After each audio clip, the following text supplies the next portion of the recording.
अस्सलाम वालेकुम जी, welcome back to my channel. कैसे हैं आप सब? मेरे चैनल में आप सबको खुशामदीद और दुआ है कि सब बिल्कुल खैरियत से हों। तो जी व्लॉग स्टार्ट हो रहा है फ्राइडे की इवनिंग से और अभी कुछ देर में ही ना शाम होने वाली है। तो हनान और मुर्तज़ा दोनों ट्यूशन गए हुए हैं क्योंकि आज फ्राइडे था, तो वो दोनों जल्दी ही ट्यूशन चले गए थे और अब ये टाइम उनके वापस आने का है।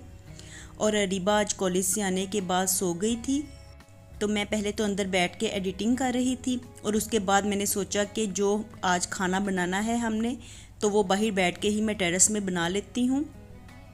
इस तरह से बाहर बैठ के मेरा दिल भी लगा रहेगा और सब्ज़ी भी बन जाएगी।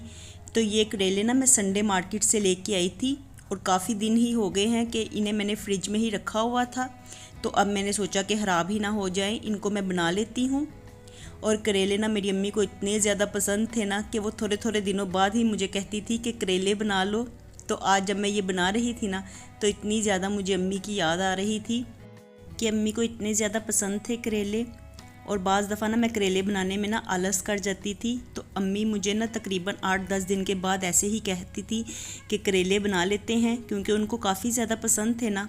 तो मैं बाज़ दफ़ा आलस करके ये कह देती थी कि अम्मी इसको बनाने में इतना ज़्यादा टाइम लगता है, छीलो बनाओ, तो इससे अच्छा है कि हम कुछ और ही बना लेते हैं।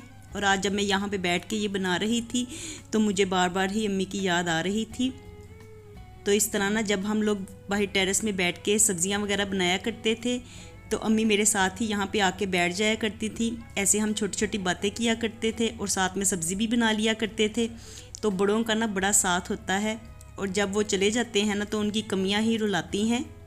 और यहाँ पे मैंने बस हल्के हल्के से ही आज करेले छीले हैं, इनको ज़्यादा मैं ना छीलती नहीं हूँ। और बस मैं इनको ऐसे रिंग्स में काट लेने के बाद ना नमक लगा के तो रख देती हूँ। इनको 1 घंटा तकरीबन मैं नमक लगा के रखती हूँ, तो जो भी इनका पानी होता है कड़वा, तो वो निकल जाता है। और मैं जब भी करेले बनाती हूँ ना, तो कड़वे बिल्कुल भी नहीं बनते हैं। तो मेरे घर वाले भी ना यही मुझे कहते थे, मेरे ससुराल वाले, कि तुम्हें करेले पसंद है ना बहुत ज़्यादा, इसलिए तुम बड़े अच्छे बना लेती हो। तो पहले जब हम लोग सब जॉइंट फैमिली में रहते थे, तो तब करेले बनाना आसान इसलिए भी लगता था क्योंकि कोई छील लेता था, कोई बना लेता था और कोई पका लेता था। तो इस तरह से ना मिल बांट के हम लोग काम कर लिया करते थे। और जब फिर आप अकेले होते हैं ना, तो फिर तो ऐसे हो ही जाता है कि कोई ना कोई काम करते हुए ना आपको आलस आ ही जाता है।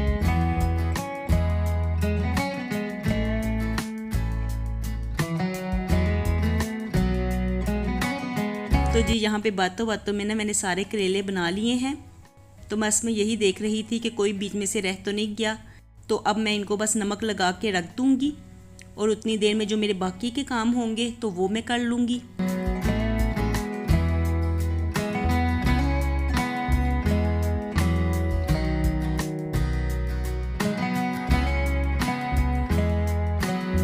और एडिटिंग का काम ना थोड़ा सा मैं इनकम्प्लीट ही छोड़ के आई थी।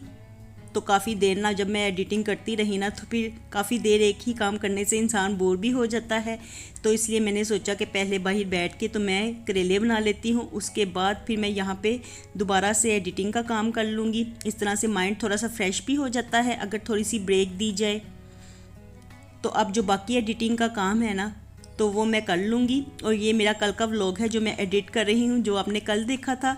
तो इसीलिए वो रात में आया था क्योंकि कल दोपहर में ना कंप्लीट ही नहीं हुआ था। तो मैंने फिर यही सोचा कि चलो रात में जो मेरा टाइम है तो मैं तभी इसको आपके साथ शेयर कर दूंगी। और अगर कभी दोपहर में मेरा व्लॉग आने से रह जाए ना, तो आप फिर रात में 9-9:15 के करीब जो मेरा टाइम है पोस्टिंग का, तो तब चेक कर लिया करें। क्योंकि अगर मैं दोपहर में वीडियो शेयर नहीं करती तो इसका मतलब है कि मैं रात में आपके साथ ज़रूर शेयर करूँगी। क्योंकि आजकल तो मेरी कोशिश है कि मैं डेली ही आपके साथ वीडियो को शेयर करूं। और बाज़ दफ़ा कुछ ऐसी इमरजेंसी ज़रूरत पड़ ही जाती है कि जब मैं आपके साथ शेयर नहीं कर पाती। लेकिन जब हम लोग इजी होते हैं, घर होते हैं, तो तब तो मेरी कोशिश होती है कि मैं आपके साथ शेयर करूं। तो एडिटिंग का काम वगैरह सारा ख़त्म हो गया था, वीडियो को मैंने अपलोडिंग पे लगा दिया था। और अब मैं यहाँ पे करेले जल्दी से बनने के लिए रख देती हूँ। और बच्चे ना अभी भी ट्यूशन से नहीं आए थे, तो मैं यही कह रही थी चलो मैं तो जल्दी से अपना काम करके फ्री हो जाती हूँ। और वैसे भी ना हनान के मिड टर्म्स होने वाले हैं, तो इसलिए ट्यूशन में उनको ज़्यादा ही आज टाइम लग गया था तैयारी वगैरह के सिलसिले में।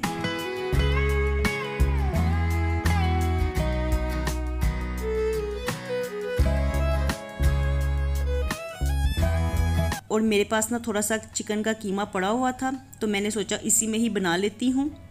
तो कीमे को पहले मैंने ऑयल में थोड़ा सा फ्राई कर लिया था और साथ ही इसमें लहसुन अदरक की पेस्ट डाली थी। और अब बेसिक मसाले डाल के ना बस मैं इसे थोड़ा सा नरम होने के लिए रख देती हूँ। और जितनी देर में कीमा थोड़ा सा नरम होगा उतनी देर में मैं करेलों को फ्राई कर लूँगी।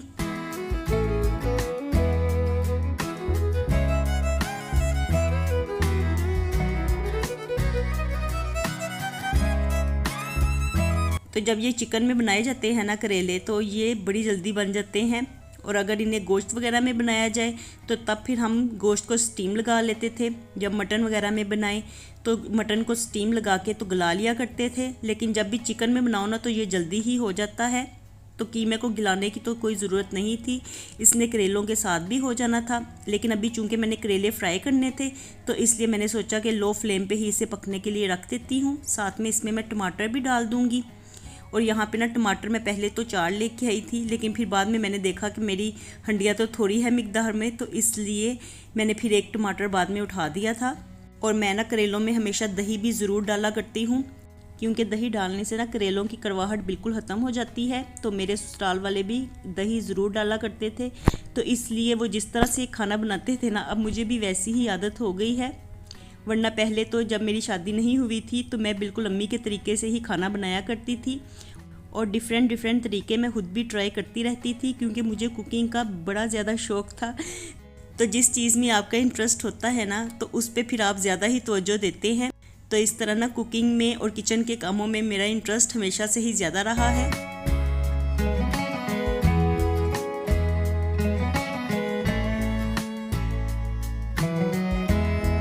तो बस मुझे पहले भी शौक़ होता था कि मैं नई नई चीज़ें बनाऊं, तो डिफरेंट रेसिपीज़ मैं ट्राई करती रहती थी। और कुछ तो अच्छी बन जाती थी और कुछ ऐसे ही बस गड़बड़ी सी हो जाती थी। तो ये ना पहले की बातें हैं जब मेरी शादी नहीं हुई थी।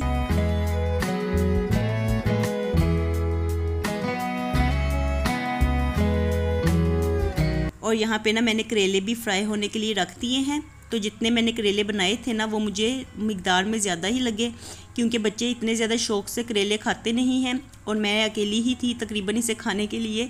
तो बच्चे तो थोड़ा बहुत ही खाएंगे, तो इसलिए मैंने सोचा कि आधे ही बना लेती हूँ और आधे फिर मैं थोड़े दिन रुक के बना लूँगी। तो इसलिए फिर मैंने बाकी के करेलों को फ्रीज़ कर दिया था।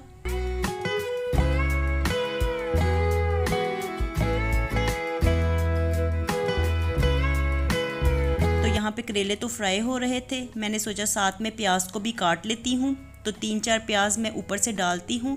इस तरह से करेले प्याज बन जाते हैं, बड़े मज़े का यह सालन बनता है और खाने में ना काफ़ी ज़्यादा इसका टेस्ट बन जाता है। और अगर इसमें चिकन वगैरह हो, गोश्त वगैरह हो, तो फिर तो बात ही और हो जाती है, तो फिर तो खाने का मज़ा ही ज़्यादा हो जाता है। तो बस मैं जल्दी से ना प्याज काट लूँगी। और इतनी देर में ना करेले भी फ्राई हो गए थे। इनको मैं ज़्यादा फ्राई नहीं करती, ज़्यादा ही इनको गोल्डन वगैरह नहीं करती, बस इस तरह से हरे हरे करेले ही मुझे अच्छे लगते हैं। अगर भिंडियों को भी मैं फ्राई करूँ ना, कभी फ्राई करके बनाऊँ, तो उनको भी मैं हरा हरा ही रहने देती हूँ, क्योंकि जो सब्ज़ियाँ ऐसे देखने में अच्छी लगती हैं ना, फिर वो खाने में भी अच्छी लगती हैं। तो इसलिए इन दोनों चीज़ों को मैं ज़्यादा फ्राई नहीं करती। और अब तो वैसे ही भिंडियाँ मैं फ्राई किए बगैर ही बनाती हूँ। तो करेलों को तो फ्राई करना ज़रूरी होता है, क्योंकि इनका कड़वापन ख़त्म हो जाता है। तो इसलिए बस मैं इनको हल्का सा ही फ्राई करती हूँ, जिसमें कि इनका कलर चेंज ना हो। और अब मैंने कीमे में थोड़ी सी दही डाल दी थी, क्योंकि बस करेले भी फ्राई हो गए थे, तो मैं इनको भी डालने ही लगी थी।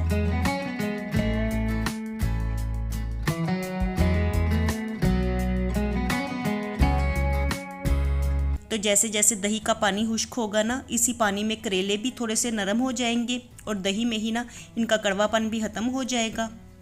तो चलिए जी जल्दी से ये काम कर लेते हैं। करेलों को हम दम पे रखते हैं और इसके बाद जो बाकी के काम हैं तो उनको देख लेंगे।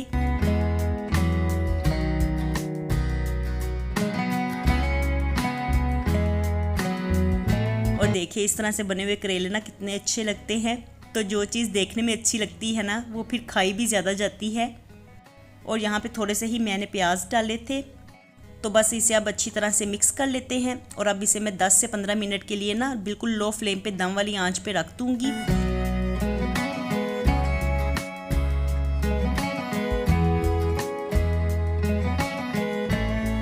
और इतनी देर में ना मैंने आटा भी गूंदने के लिए मशीन में लगा दिया था। तो ये काम भी साथ साथ होता रहेगा। और आज मैंने ना पानी एहतियात से डाला है ताकि आटा हमारा सख्त ना रहने पाए, क्योंकि लास्ट स्टेज में ना आटा सख्त रह गया था तो उसे मैंने बड़ी मुश्किल से पका के ही ख़त्म किया था। और आज आटा बिल्कुल सॉफ्ट सा मेरे मतलब का गूंद के तैयार हुआ है। तो इसे मैं थोड़ी देर के लिए ना रेस्ट देने के लिए फ्रिज में रखने लगी हूँ, क्योंकि बच्चे अभी थोड़ी देर पहले ही ट्यूशन से आए हैं तो अभी कह रहे थे कि हमारा खाना वगैरह खाने को तो दिल नहीं चाह रहा, क्योंकि अभी थोड़ी देर रेस्ट करेंगे और उसके बाद ही फिर मैं उनको खाना दूंगी।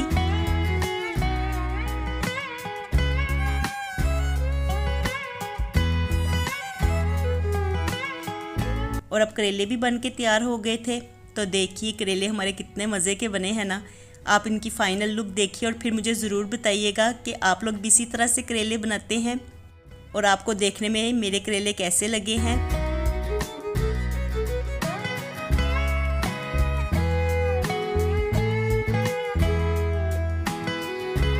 और अब आटा यहाँ पे पड़ा हुआ था तो मैंने आज ये पैकेट ओपन करके ना गूंदने के लिए आटा निकाल लिया था। तो ये आटा मैं यूज़ करती हूँ और ये दोनों मैं मिक्स कर लिया करती हूँ। एक चक्की का आटा होता है और एक फ़ाइन आटा होता है। तो इस तरह से ना ये दोनों आटे मिक्स करके मैं रख लेती हूँ। और यहाँ पे ना आटे वाली बाल्टी को आज मैंने वॉश किया था तो वो पहले तो थोड़ी थोड़ी गीली थी, फिर मैंने इसे कपड़े से अच्छी तरह से खुश्क कर लिया। और अब मैं इसमें आटा डाल देती हूँ, क्योंकि दोनों पैकेट ही यहाँ पे पड़े हुए थे। तो मैं यही कह रही थी कहीं ऐसा ना हो कि बच्चे हाथ वगैरह लगाएं या इसे धिक्का वगैरह लगा दें तो ये गिर जाएं और ऐसे बिखर जाए आटा। तो इनको जल्दी से ही मैं समेट लेती हूँ।